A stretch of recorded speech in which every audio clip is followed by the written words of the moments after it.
Welcome back to Superior Sunrise. Joining me now is Clint Chelf with Chelf Insurance. Thank you so much for being on with us here today, Clint. You sell livestock and crop insurance. Right. Let's really talk about the importance there that has and how it benefits a producer, especially kind of looking back after the week we had last week, the importance there of livestock and crop insurance. Yeah, well, not only just the week we've had last week, but really the last year. Right. You know, it's been pretty volatile in the markets and some uncertainty. And so, you know, what we do is we try to help producers, you know, with their loss of production and their decline in market prices. And so we have products that we put into place and strategies that we implement so that, you know, those guys are protecting their investment. And that's what we want to do is help those guys when these events come around that are out of their hands, that are uncontrollable for them, unavoidable.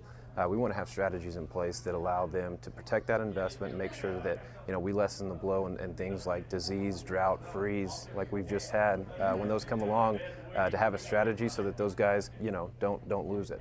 Exactly. And you said it. Not only was last week, you know, unpredictable, but this whole entire past year has been unpredictable. What are some of those changes that you've seen, and how can you, as an insurance agent, be able to help those producers that you work with? Sure. Well, we just try to stay on top of the changes.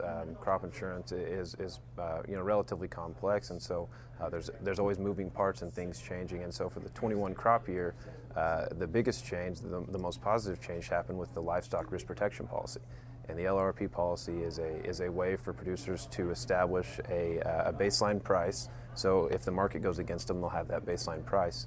And some of the changes are pretty big. The federal subsidy was increased from 20 it used to be 20 to 35% depending on your coverage level, and now it's 35 to 55%. So over a third of your premium subsidized, which we feel like is really a big deal and a good deal for those guys. You know, anytime you know you pay less, that's always good. Exactly.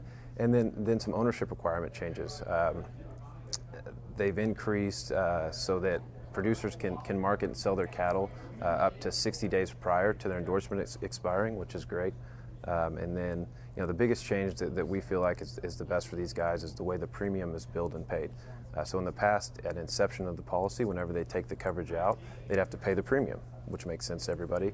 And now with the new policy and the new changes, these guys aren't billed until after their endorsement expires. So if a guy wants to market his cattle in the middle of March, he doesn't have to pay that premium until April 1st, which is a big deal, and it keeps those guys liquid for that entire period where they're running cattle and marketing cattle. Awesome. And where can people go if they want to reach out to you? Where can they go for a little bit more information? Sure. We have a website, www.chelfinsurance.com, and that has our office number, our emails, so feel free to check out our website and then shoot us an email or give us a call. And yeah. Clint, thank you so much for being on. We appreciate it. Just like you said, if you want some more information, go check them out. Don't go anywhere. After the break, we're joined with Blake Tucker and Ben Gleason.